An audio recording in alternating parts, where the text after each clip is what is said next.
ఇప్పుడు no cost cough syrup తో 60 రూపాయల విలువ గల ఇన్హేలర్ పూర్తిగా ఉచితం. దెబ్బకి దగ్గు జలుబు మాయం. బస్సు యాక్సిడెంట్లకు చెక్ పెట్టేందుకు ఆ బస్సులను కంటిన్యూగా మానిటర్ చేయాలని రవాణా శాఖ నిర్ణయించింది. కమిషనర్ కార్యాలయంలో ఒక మానిటరింగ్ విధానాన్ని ఏర్పాటు చేశారు అధికారులు. సీసీ కెమెరాలను జీపీఎస్ ద్వారా యాక్సెస్ చేసేలా సిద్ధం చేశారు. ఏఐ బేస్డ్ గా పనిచేసే ఈ విధానం గురించి మరింత సమాచారం మా ప్రతినిధి రామ్ అందిస్తారు.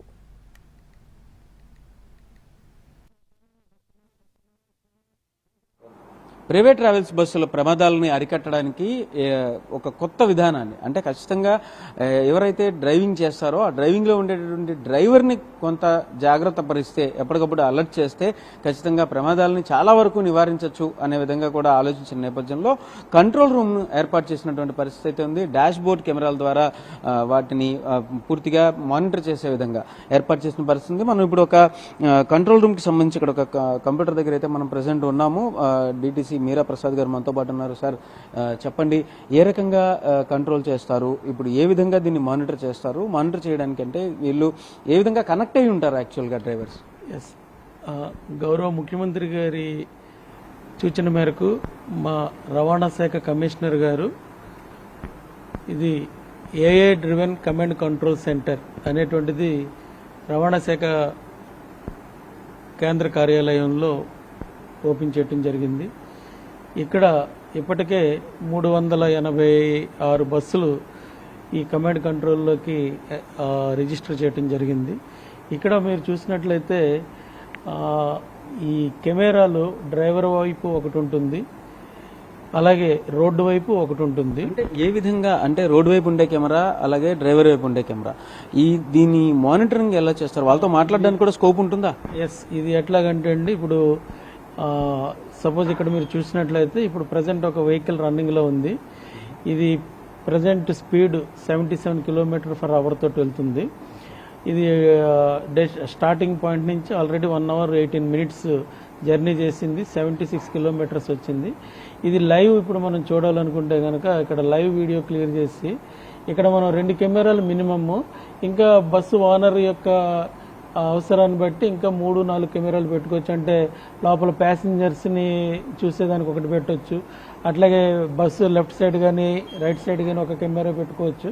మినిమం మాత్రం మనకి 2 కంపల్సరీ, ఒకటి రోడ్డు వైపు ఒకటి డ్రైవర్ వైపు.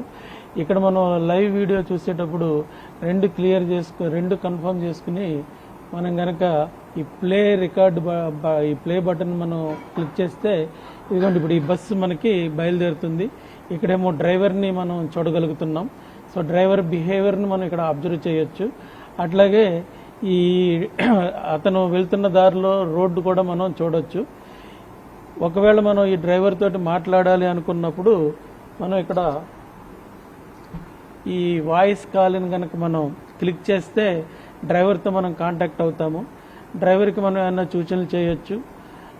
ఈ విధంగా టోటల్గా వెహికల్ని మనం కంట్రోల్ చేస్తూ ప్రయాణికుల యొక్క భద్రతని కాపాడేదానికోసం ఈ యొక్క కమాండ్ కంట్రోల్ రూము పనిచేస్తుంది. సార్, అయితే ఏదైతే మీరు మానిటర్ చేస్తున్నామో డ్రైవర్లకి చెప్పొచ్చు అని చెప్పేసి చెప్తున్నారో, ఆ డ్రైవర్ యొక్క కండిషన్స్ చూసినప్పుడు ఒకవేళ వాళ్ళని ఆపేయాలంటే అక్కడ స్థానికంగా మీరు ఏమైనా వాళ్ళతో మాట్లాడడానికి, అక్కడ పంపించడానికి అక్కడ కూడా ఏమైనా పాసిబిలిటీస్ ఉంటాయా? ప్రస్తుతానికి ఇవన్నీ కూడా, ఎందుకంటే ఇప్పుడు డ్రైవర్ బిహేవియర్ అబ్జర్వ్ చేసి అతను ఏదైనా యాక్సిడెంట్కి దారి తీసే విధంగా ఉన్నప్పుడు ఇమీడియట్గా అక్కడ అందుబాటులో ఉన్నటువంటి ఎన్ఫోర్స్మెంట్ టీంకి ఇమీడియట్గా కమ్యూనికేషన్ వెళ్తుంది. అలాగే డ్రైవర్ని కూడా ఫస్ట్ అలర్ట్ చేయడం జరుగుతుంది. అలర్ట్ చేసి అతని యొక్క బిహేవియర్ని డిపార్ట్మెంట్ కంట్రోల్ చేయడం జరుగుతుంది. లోపల కూడా కెమెరాస్ పెట్టుకుంటే కంఫర్ట్ ఉంటుందా? ఓన్లీ డాష్ బోర్డ్ కెమెరా మాత్రమే మానిటర్ చేస్తాం? అంటే డిపార్ట్మెంట్ వరకు మనకి 2 కెమెరాలు సరిపోతాయండి. లోపల ప్యాసింజర్స్ ఇవన్నీ కూడా ఇక బస్సు ఓనర్ యొక్క ఇంట్రెస్ట్. ఇక్కడ కూడా డ్రైవ్ చేస్తున్న విధంగా డ్రైవర్ని మానిటర్ చేసేటటువంటి ఏర్పాటు అయితే మాత్రం కంట్రోల్ రూమ్స్లో చేసినటువంటి పరిస్థితి అయితే ఉంది. కెమెరా పర్సన్ నానితో రామ్, ఎన్టీవీ, విజయవాడ నుంచి.